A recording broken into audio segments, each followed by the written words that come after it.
إن الحمد لله نحمده ونستعينه ونستغفره ونعوذ بالله من شرور أنفسنا ومن سيئات أعمالنا من يهده الله فلا مضل له ومن يضلل فلا هادي له وأشهد أن لا إله إلا الله وحده لا شريك له وأشهد أن محمدا عبده ورسوله أما بعد.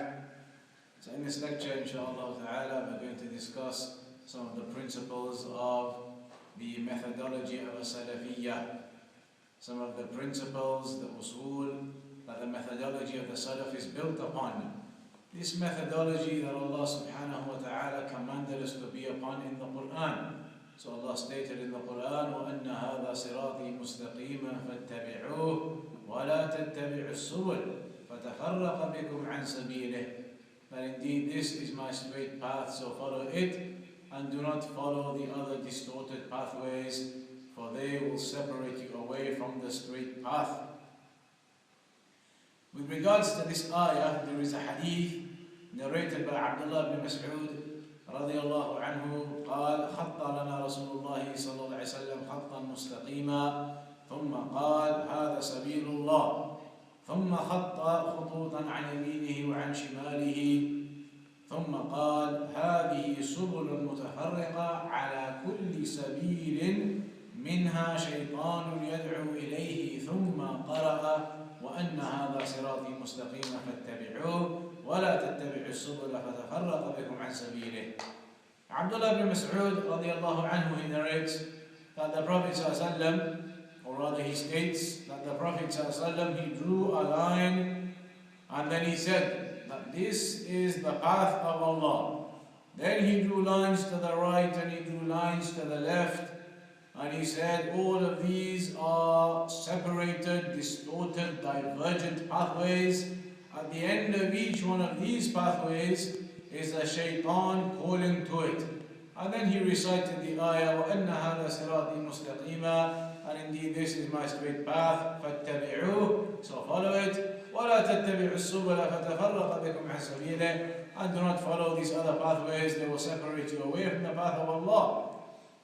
Ibn Qayyim al-Jawziyyah, or Ibn Qayyim al-Jawziyyah, rahimahullah, he said, المقصود أن طريق الحق واحد. The point is that the pathway to the truth is only one. There is only one pathway that is the true pathway. إذ مرده إلى الله الملك الحق, because the return point of that one true pathway is to Allah subhanahu wa ta'ala. وطرق الباطل, and the false pathways or the pathways of falsehood, متشعبة متعددة, they are multiple. And this is one of the characteristics that distinguishes Ahlul Sunnah as-Salafiyyah from the other people of innovation and desires. That is why Ahlul Sunnah are known as Ahlul Sunnah wal Jama'ah. Ahlul Sunnah, the ones who are the most specific, or the ones who are sticking to the Quran and the Sunnah. They are sticking to that guidance from the Prophet ﷺ. Wal Jama'ah, meaning that they are united upon that. They are united upon that guidance. They are united upon that one straight methodology that Allah just mentioned. Now the ayah that we mentioned rather, وَأَنَّ هَذَا صِرَاطِي مُسْتَقِيمًا, that indeed this is my straight path. That is the one methodology, the one way that Ahlul Sunnah are united upon. That's why you say Ahlul Sunnah wal Jama'ah. Whereas the people of innovation, Ahlul Bid'ah, they are Ahlul Bid'ah wal Furqa. They are the people of innovation and separation. The people of innovation and separation. Whereas Ahlul Sunnah are the people of the Sunnah and Jama'ah, unification. And that's the two differences. The people of the Sunnah and unification compared to the people of innovation and separation. Why are Ahlul Sunnah united? Because they are united upon this one straight methodology, the methodology of the Quran and the Sunnah upon the understanding of the Salaf. Whereas Ahlul Bid'ah, they are split and separated and disunited, and they have no unity because their methodology is not based upon this one straight path. It is not based upon this one straight path, the only straight path, as Ibn Qayyim mentioned. Their methodology is based upon multiple pathways, depending on what their intellect dictates to them. what their intellect dictates to them, what their mind tells them is good and bad, then based upon that they will make their methodology. And often the way of these such individuals, Ahlul Bid'ah wal Ahwa, the people of innovation and desires, is that they will make a position for themselves. They will decide what they think the methodology should be. They will decide upon their intellect what they think is good.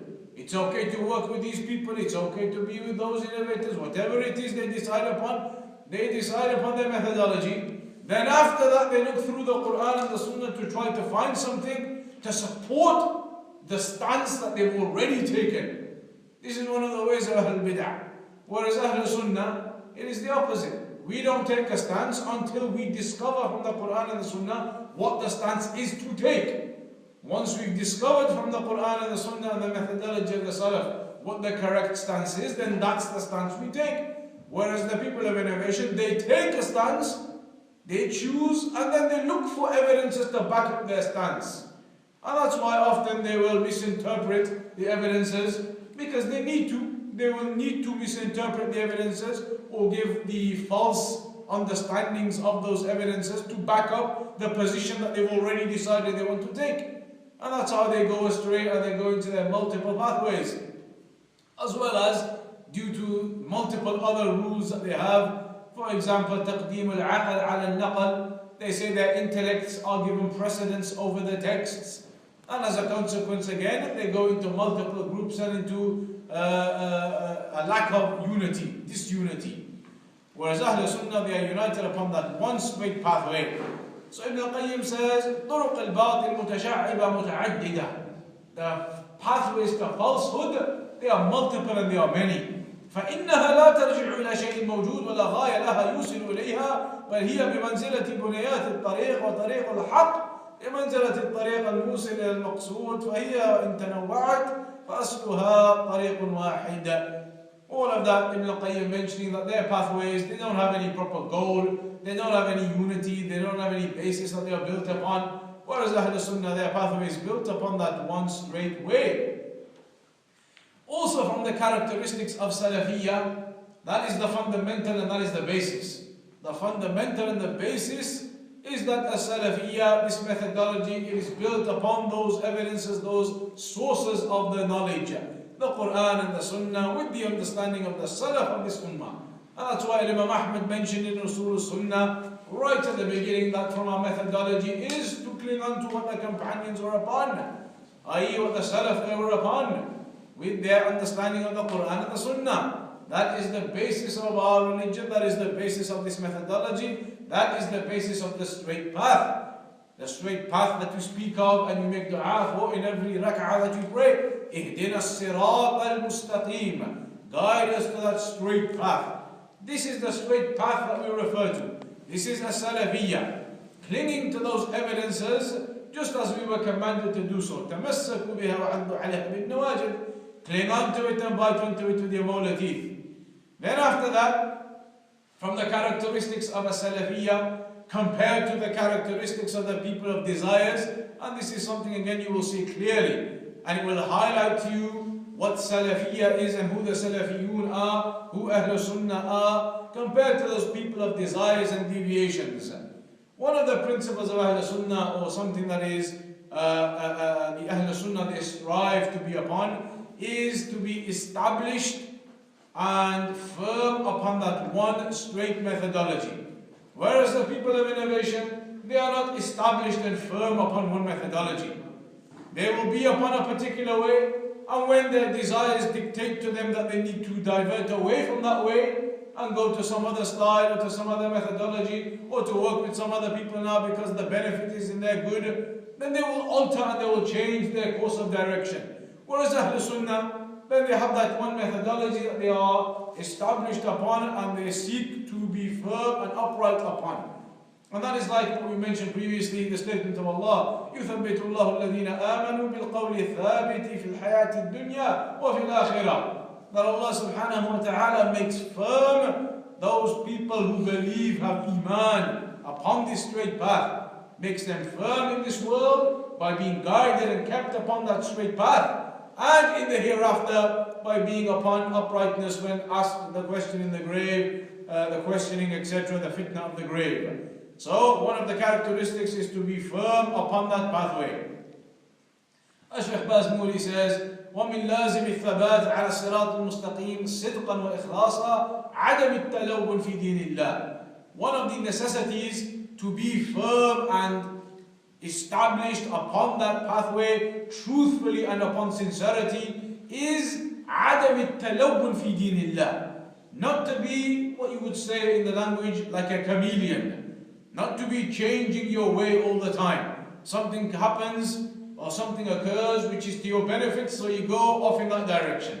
Something else occurs, you change and go off into that direction. As the people of innovation, they do.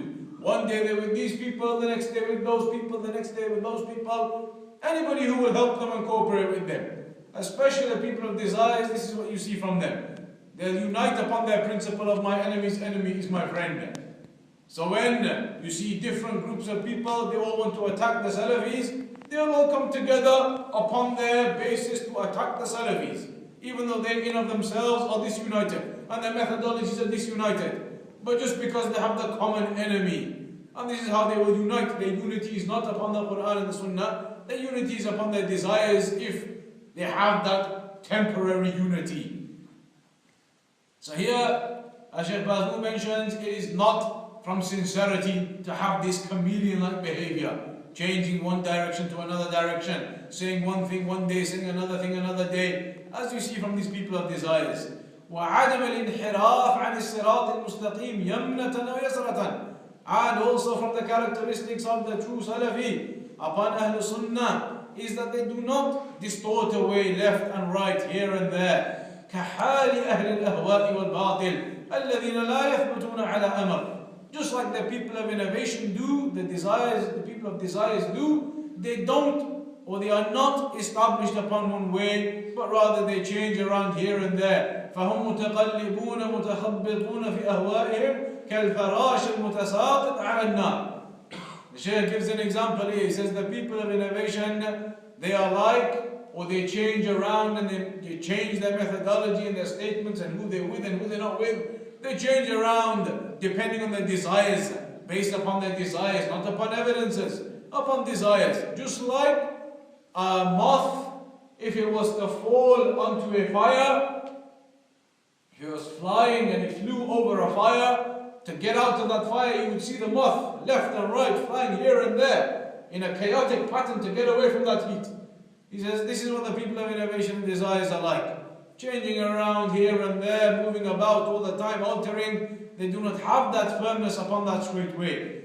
Hudayfa ibn al-Yaman radiallahu anhu said, اعلم أن الضلالة حق الضلالة أن تعرف ما كنت تنكر وأن تنكر ما كنت تعرف أو ما كنت تعرفه وإياك والتلون في دين الله فإن دين الله واحد. He said, have knowledge and be aware that the true misguidance, the reality of misguidance is that you begin to think that things are good and acceptable when you used to know with evidence that they were incorrect and impermissible in innovation.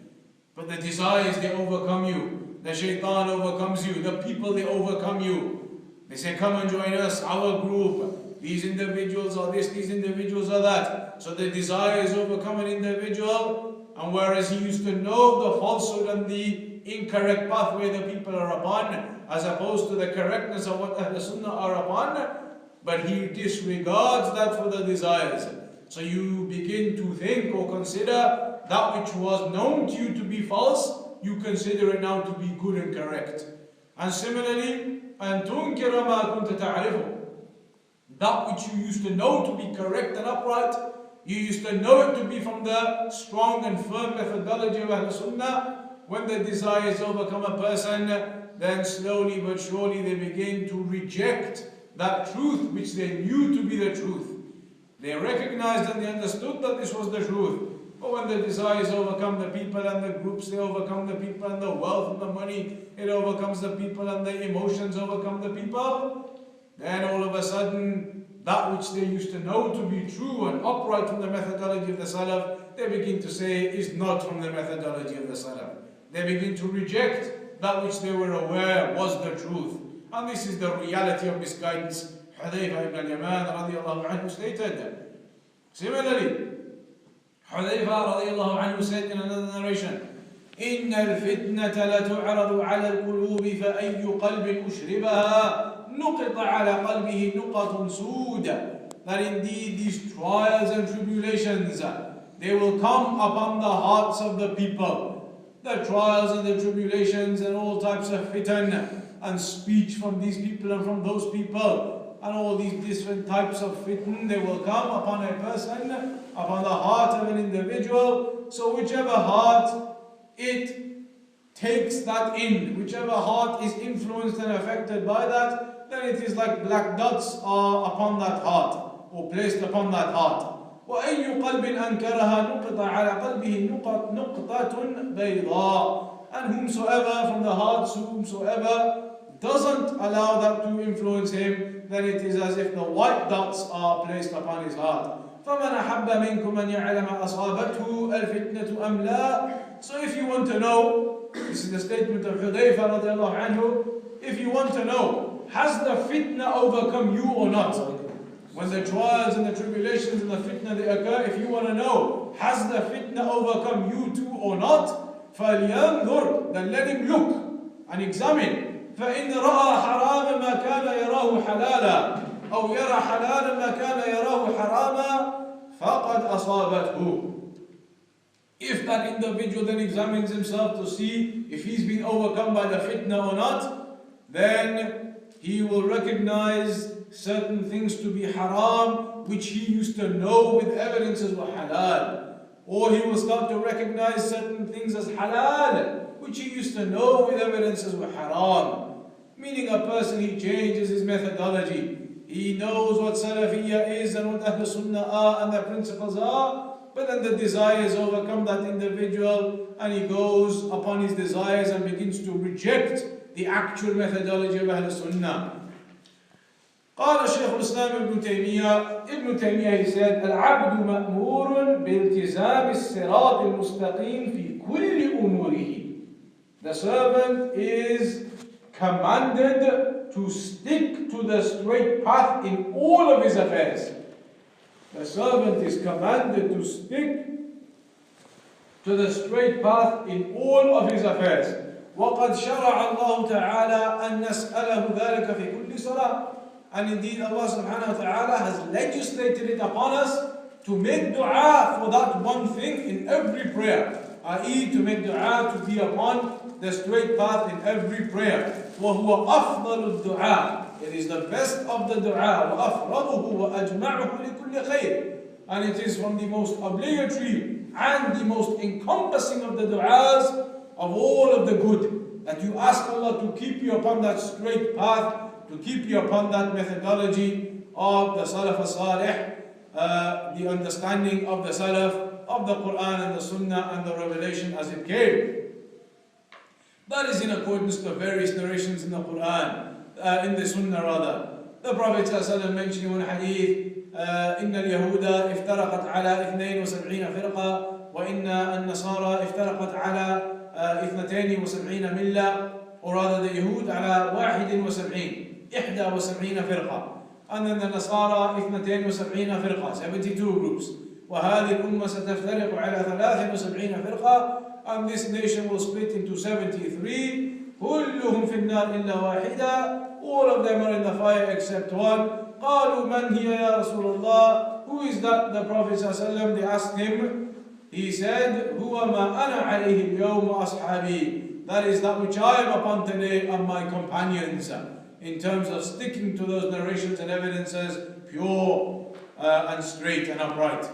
Then there is the famous narration of al-Irbad ibn Sariyah. He said, صلى لنا رسول الله صلى الله عليه وسلم صلاة الفجر ثم وعظنا موعظة بليغة ذرفت منها العيون ووجلت منها القلوب فقال قائل يا رسول الله كأنها موعظة مودع فأوصنا.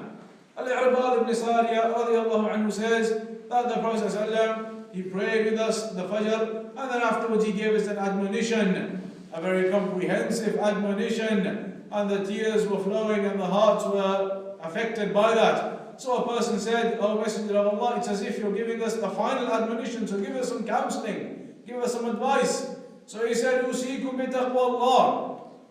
The Prophet ﷺ said in this advice, "I advise you to have the fear of Allah, to have the taqwa of Allah," meaning to fulfill the commandments as they've come and to stay away from the prohibitions as they've come. All of that desiring the reward of Allah and fearing the punishment of Allah.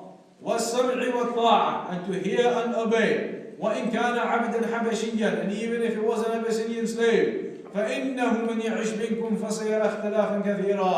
For whomsoever lives from you after me, ba'di, then he will see much differing. You will see much differing amongst the people. You will see much confusion, much differing, much splitting. Then what do? فَعَلَيْكُمْ بِسُنَّتِي.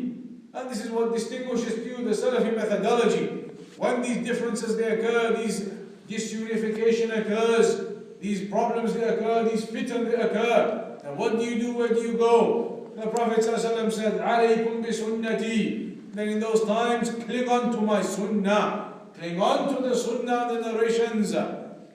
وَسُنَّةِ الْخُلَفَاءِ الرَّاشِدِينَ. And the sunnah of the rightly guided khulafa. عَضُّوا عَلَيْهَا بِالنَّوَاجِذ. Cling on to it with your molar teeth. وَإِيَّاكُمْ وَالْمُحْدَثَاتِ. And be warned from the newly invented affairs. فَإِنَّ كُلَّ مُحْدَثَةٍ بِدْعَةٍ. For indeed every newly invented affair is an innovation. وقال أبو عاصم مرة وإياكم ومحدثات الأمور فإن كل بدعة ضلالة. In one occasion, the Prophet ﷺ mentioned, be warned from the newly invented affairs because all of them are innovations and misguidance. كل بدعة ضلالة. Every innovation is misguidance. And in the first one, every newly invented affair is an innovation. And that is one of the principles of the Salaf also, that any newly invented affair, it is outside of the religion of the evidences, then it is not to be practiced. In accordance to the hadith of the Prophet ﷺ, مَنْ أَحْدَثَ فِي أَمْرِنَا هَذَا مَا لَيْسَ مِنْهُ فَهُوَ رَدٌّ. Whomsoever brings about some new affair into this religion of ours which is not from it, then it will be rejected. Rejected meaning it will be thrown back onto the person, thrown back onto the individual who did that action, because that action was not from the methodology of the Salaf. It was not from that one straight pathway that Allah subhanahu wa ta'ala spoke of. Because in order for any action and any obedience to be from that one straight pathway, then it must be upon the methodology of the Salaf in how it is conducted. And that methodology is that with ibadat, with worship, then they must be built upon the two pillars, upon the pillar of sincerity and upon the pillar of following the sunnah. Just as Allah said, فَمَنْ كَانَ يَرْجُو لِقَاءَ رَبِّهِ فَلْيَعْمَلْ عَمَلًا صَالِحًا وَلَا يُشْرِكْ بِعِبَادَةِ رَبِّهِ أَحَدًا. Then whomsoever wishes to meet Allah, then let him do the righteous actions, i.e. upon the sunnah.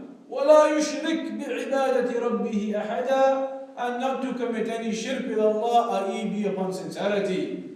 They are the two conditions of all worship to be accepted. And that is from the principles of the Salaf, that all of the worship is tawqifi. All of it is stopped at the evidences. What is found in the Quran and the Sunnah, then it is implemented. And that which is not found, then the worship is not based upon it. That is something that differentiates Ahlul Sunnah from the people of desires, the people of innovation. Their worship and their obedience and what they claim to be worship and obedience, it is built upon their own intellects and their own desires and their emotions. It is built upon those affairs rather than the Quran and the Sunnah and the methodology of the Salaf. So how often do you hear them say, when it comes to the birthday of the Prophet ﷺ, we are only doing it to show our love for Allah and His Messenger. And in reality there is no love. The love which is true is the one that is built upon practicing the Quran and the Sunnah as it came to us, not making up new ways. An individual who makes up new ways, then that person is not demonstrating his love for Allah and the Messenger. The one who demonstrates his love for Allah and the Messenger is the one who does exactly what Allah and His Messenger told us to do. قُلْ إِن كُنْتُمْ تُحِبُّونَ اللَّهَ فَاتَّبِعُونِي يُحْبِبْكُمُ اللَّهُ وَيَغْفِرْ لَكُمْ ذُنُوبَكُمْ. Say that if you truly love Allah, then follow me, and Allah will forgive for you and love you. Will love you and forgive for you your sins. This is the sign of the true love, and that is what the methodology of the Salaf is based upon. The Quran and the Sunnah in your worship, stopping at that level and not going beyond it. As Imam Ahmad said, نقف عند القرآن والحديث لا نتجاوزهما. Or similar to that statement, that we stop at the Quran and the Sunnah and we do not go beyond them. We do not transgress beyond what the Quran and the Sunnah has taught us. That is a fundamental of the religion. If that is a fundamental of the religion, and that is what Salafiyah is built upon, then what follows from that is that surely a person must then be taking his religion from those sources. An individual must then be taking his religion from those authentic sources. If that's what Salafiyah is built upon, and no doubt it is. We've now established the straight path. وَأَنَّ هَذَا صِرَاطِي مُسْتَقِيمًا. This is my straight path, so follow it. فَاتَّبِعُوهُ. That is the path of the Quran and the Sunnah and the methodology of the Salaf. Therefore, if a person wishes to implement that, he must make sure that the knowledge he is gaining of his religion and how he is worshipping Allah and how he is practicing is coming from that pure and authentic source. That's an obvious statement to make. It's not going to be possible for a person to practice the religion properly upon that way, upon that straight path, if his knowledge is being learned from other sources outside of that straight path. That would make sense. So now from there we go on to the next principle, which is the knowledge and how that knowledge is taken from the correct sources. And it is from the methodology of the Salaf to make sure that the knowledge is taken from the correct sources. The knowledge itself, the virtues of it are great. Allah mentioned in the Quran various ayat explaining the great virtues of this knowledge and how we have to learn it in order that we truly understand what the methodology of the Salaf it is. Allah said in the Quran, إِنَّمَا يَخْشَى اللَّهَ مِنْ عِبَادِهِ الْعُلَمَاءِ. That indeed the ones who truly fear Allah from His slaves are the scholars, the people of knowledge. That is a virtue of those who have sought knowledge, because they are the ones who have the complete and proper and true fear of Allah and love of Allah and worship to Allah, the people of knowledge. Similarly, هَلْ يَسْتَوِي الَّذِينَ يَعْلَمُونَ وَالَّذِينَ لَا يَعْلَمُونَ. Allah said, are they equal? The ones who have knowledge and the ones who don't have knowledge. The ones who are aware of what the methodology of Ahl Sunnah truly is. And those who are not, are they the same? They are not. The one who truly has understanding of the methodology of the Salaf and practices it is greater. Is greater in stance, in respect, in honor, in station than a person who doesn't have anything. Similarly in the hadith, من سلك طريقا يلتمس فيه علما سهل الله له به طريقا إلى الجنة. Whomsoever treads upon a pathway seeking by knowledge, then Allah makes his pathway to paradise via it easy. Similarly, Allah said in the Quran, شهد الله أنه لا إله إلا هو والملائكة وأولو العلم قائما بالقسط. Allah said that He testifies the angels upon His tawheed. And who else does Allah testify upon the tawheed of Allah? The scholars, the people of knowledge. The people of knowledge alongside the angels, Allah makes them to testify to His tawheed. This indicates the great virtue of the people of knowledge. Indicates the great virtue of those who have studied and learned the Quran and the Sunnah upon the methodology of the Salaf of this Ummah. So no doubt it's of importance to learn that. Then, as we mentioned, in order to learn it properly, it must be taken from the correct sources. And this is where a lot of the issues they come in for the people. Up until this point, nobody has an issue. Up until this point, the fact that the path of Allah is one straight path. The guidance of the Quran and the Sunnah, and the methodology of the Salaf of this Ummah. That is what the basis is, that is what the fundamental is, that is what you must cling on to. Nobody has an issue with that. Or the people will not make an issue of that. It is the factor which comes after that where the people make the issue. Even though it is completely illogical for them to make the issue. If they are agreed that you must be upon the Quran and the Sunnah with the understanding of the Salaf of the Sunnah, and that is the foundation and the basis, and all of the other pathways outside of it are distorted, then surely without a doubt you must be taking your knowledge from the correct and accurate sources in order that you can then be learning that proper fundamental in the proper way. Not that you say this is the basis and the fundamental, but we'll go and learn knowledge from people who are not upon that fundamental and basis. That wouldn't make any sense. It's like an individual who wants to become a doctor, then surely you learn your medicine from people who are experts in medicine.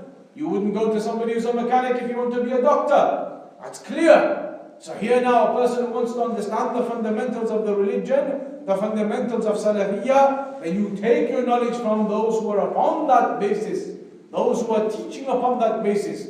And this is what the Salaf used to say. This is from the methodology of the Salaf themselves. As Ibn Sirin said, إِنَّ هَذَا الْعِلْمَ دِينٌ فَانْظُرُوا عَمَّنْ تَأْخُذُونَ دِينَكُمْ. This knowledge that you're seeking, it's not knowledge of maths or science.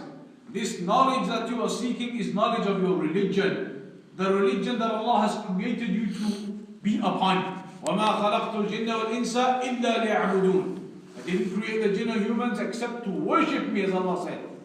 You have been created to worship Allah upon this religion of Islam. إِنَّ الدِّينَ عِنْدَ اللَّهِ الْإِسْلَامِ. Indeed, the religion with Allah is Islam. وَمَنْ يَبْتَغِي غَيْرَ الْإِسْلَامِ دِينًا فَلَنْ يُقْبَلَ مِنْهُ. Whomsoever seeks a religion other than Islam, it will not be accepted from him. So if you know you've been created to practice this religion of Islam, and this is the knowledge that you are seeking now, how to practice that religion properly, how to implement the purpose and objective of my creation, to worship Allah properly and purely upon that way, this one straight way, the way of the Salaf, then you need to take that knowledge from the right sources.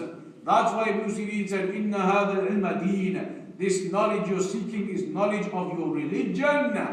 فَانْظُرُوا عَمَّنْ تَأْخُذُونَ دِينَكُمْ. If that's the case, this knowledge is knowledge of your religion that you're going to worship Allah on and fulfill your purpose of creation with, then that's not something light. That is something severe. This is what you're going to use this knowledge to worship Allah with, to fulfill your creation, your purpose of creation. Then look towards who you take your knowledge from. Don't take your knowledge from anybody who comes along. For indeed, people who just come along and they are not teaching properly and accurately, they may take you away from that one straight path.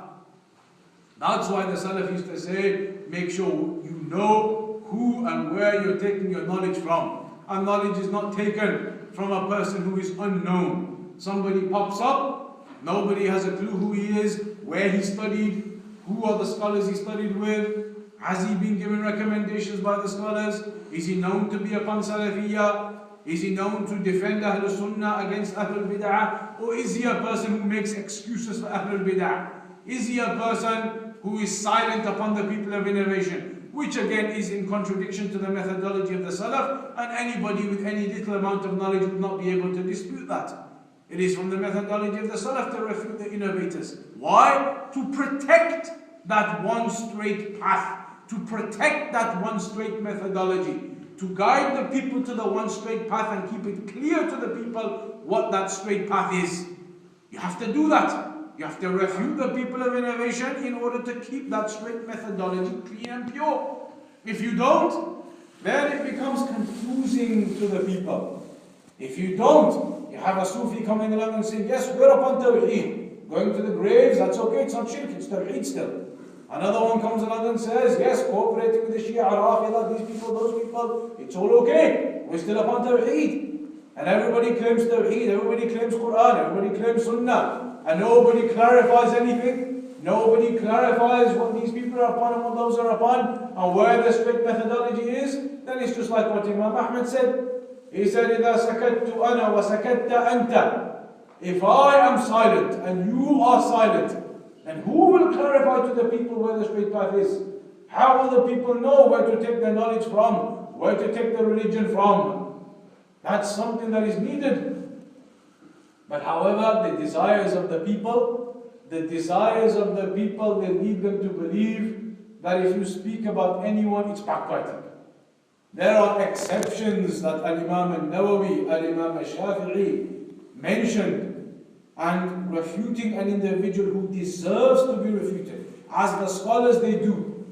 If people now say, and this is what they say, you Salafis, all you do is refute people. You Salafis are just refuting people all the time. Your methodology is wrong. That's what they say. Salafi is just refuting this one, refuting that one, speaking about this one, speaking about that one. That's all you do, they say. This methodology of yours is wrong. Then in that case, what about the scholars? The scholars do exactly the same. Shaykh al-Fawzan, they will tell you he doesn't do those things. Nonsense. Shaykh al-Fawzan has been asked on many occasions, are we to refute the people of innovation? Are we to refute them by name? And it's all evidence and the books are printed and available. And he says, of course you do. Because that is from the methodology of the Salaf. And it's printed and available everywhere. In his books, his own books, where he says, you mention the names of the people if there's a need. There may be a need, people are confused. It's from the methodology of the Salaf to do so. He himself, Shaykh Fawzan himself, has refutations of people by name. He has a refutation on Yusuf Qaradawi by name, printed in a book. Is that refutations and talking about people and speaking bad about people? No, because he wrote that against Al-Qaradawi to clarify to the people, clarify to them the deviations of that man and that he has strayed away from the straight path. And this is the way of the scholars, this is the way of the Salaf. Why is that needed? It is needed to be able to recognize where the straight path is. Because if that is not done, as Imam Ahmad said, it becomes confusing. But now the people of desires, the ones who are not able to practice this methodology properly, they wish to make the affair more expansive.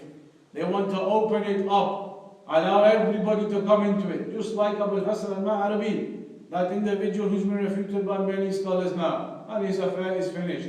He had this principle or this methodology of trying to make it expansive, bring everybody in, it's okay, all of you come. Irrelevant of what methodology, are you really upon that one straight methodology or not? Come anyway. This isn't what unity is based upon.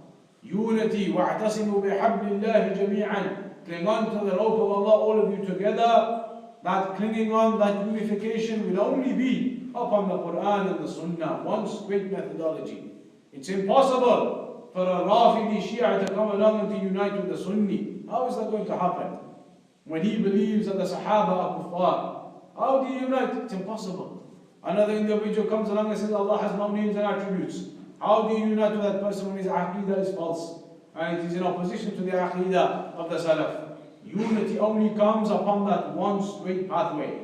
That is a distinguishing factor of Ahl Sunnah. They unite upon that one straight pathway. Whereas the people of innovation, you will see clear and blatant. They do not unite upon just that one straight pathway. They unite upon whatever. And that's why you see all of them, multiple different opinions, different methodologies, different ways, all of them together. All of them sitting there together, talking about each other, praising each other. Look at now Green Lane. Recently they had that individual talking and praising Abdurrahman Abdul Khalid. Somebody who's been refuted by the scholars for I don't know how many years now. Refuted by the scholars and clarified his errors. Ihya Turath in Kuwait. All of these people have been refuted by the scholars and clarified the Ikhwani methodology. Yet speakers come to Green Lane and they promote them. And they speak good of them and they praise them. Then afterwards, Abu Usama and these people, they come, they say, no, it wasn't my fault, I was just translating. So he knows it was a mistake. Otherwise, why is he saying, don't blame me? Why shoot the messenger? He said, why shoot the messenger? Why would you say that? Because you know it was a mistake. You know it was a mistake what he said. That's why he's saying, don't shoot me, I'm just the messenger. He knows it was wrong. So the point being, the original statement was wrong. To promote Abdurrahman al-Khalid and say, yes, he was my sheikh, and I learned from him, etc. And then they come and they make excuses and excuses every time. Kamal Makki comes along, starts doing magic tricks of the hands. Haram. Completely haram. Even if it's just tricks with a string and this and that, sleight of the hand movements, all those things, haram. And he was doing it. So then afterwards when they got exposed, again excuses and excuses. No, it was this and it was that and blah, blah, blah. Yusuf Estes comes along and tells everybody about the Quran and the Mus'haf and created, not created, all sorts of mixed up speech. He doesn't know what he's talking about, the Aqidah. And that's because he hasn't learnt. With all due respect, you only give the knowledge what you've learnt. And if you haven't learnt it, you don't know Arabic, you haven't studied with the scholars, then you shouldn't get involved in affairs that are over your head. But he did in that occasion, and he made a mistake, and again afterwards, they all knew it was a mistake, so they came out again, excuses and excuses, no, this happened and that happened, and he was traveling, he was tired, and blah, blah, blah. All of the time, so many different things happening. Why? Because they are all united with various people. this one has this opinion, this one has this one has that, this one will make a mistake here, magic, this one will make a mistake with the Quran, another one will come and start talking about innovators, promoting them in the masjid. All of these things happen. Why? Because they just can't put the fence up and say, this is the straight methodology, and we're not going to have any other messing around. We're not going to have people promoting the people of innovation. We're not going to have them coming and promoting Ihya al-Turath and working with them and working with these people and those people. This is the one straight methodology of Ahl Sunnah. If people want to come and unite with us on that one straight methodology, then good. That's what we invite the people to, that's what we give da'wah to. But none of this politics, that this person, he's against that group of Salafis who'll be okay with him as well. That one, he's against those Salafis who'll be okay with him as well. This isn't the way of sincerity. So from Ahl Sunnah you will see that if they refute, it is not for the purpose of personal gain. You don't refute somebody because you want to get one over him. That isn't sincerity. That isn't sincerity, and that's not how it's done. If a person is refuted, he's refuted in order to protect the true, straight religion, to protect it and to clarify to the people that this person, he's calling to something which is misguidance. This person is calling to the defense of innovators. He's staying silent upon innovators. And how can you do that? Is that from the methodology of the Salaf? To stay silent upon people of innovation. How can that be? A person comes along and he lies about the religion. He makes up some new activity within the religion. He promotes that, he teaches that to the people, these principles that are not from the principles of the Salaf. And if somebody comes and asks you, Akhi, this particular individual, do I take from him or do I not? Do I listen to his lectures, do I not? This fitna which is going on, what do I do? And what will they say? These people will say, just don't get involved. Just don't talk about it. Okay? That person then, he's been given this answer. He's been given the answer, don't talk about it, don't get involved. So he's gone away now, and what's still in his mind? He still hasn't got a clue. That person, do I take from him or not? Has he got an answer? He doesn't know. He goes away and he doesn't know still. What does he do? This person now, Ma'rabi, everybody talking about him, what do I do? Ali Hassan Halabi, everybody talking about him, what do I do? They'll come along and say, just don't talk about it, don't get involved. Okay? Don't talk about it, don't get involved. But when he goes home and he finds books by Ali Hassan Halabi there in his house, does he read them or not now? He doesn't know because the person just said to him, don't get involved. When the cassette comes out or CDs come out and they're distributed by those speakers, or people in the UK invite those speakers, do I go and attend or do I not? I don't know, he just said don't get involved. And this is the way of some of the people, because they are unable to be straight and say that actually these people are innovators. They've been refuted by the scholars. Clear evidences, books written. Ali Hassan al-Halabi, Abu Hassan al-Ma'rabi, whoever it might be, the scholars have come with principles, they've come with the reasons, they've come with the evidences, and they've clarified these false principles these people are calling to. So just stay away from them, that's it. Stay away from them, don't get involved, don't read their books, don't go to their lectures, learn your knowledge. Is that really that hard to say? Is it really that hard if somebody comes to you and says, Sayyid Qutb? Is it really hard to say, Akhi, this man is an innovator, he is somebody who's not upon the methodology of the Salaf, stay away from him and his books and learn your knowledge. Is it really hard to say that? Somebody comes and asks you, Ma'arabi, al-Hasan al-Halabi, people are talking about him, fitna going, what do I do? Take the person out of the fitna. Somebody comes to you, is it hard to say? Akhi, avoid that. These people have been refuted,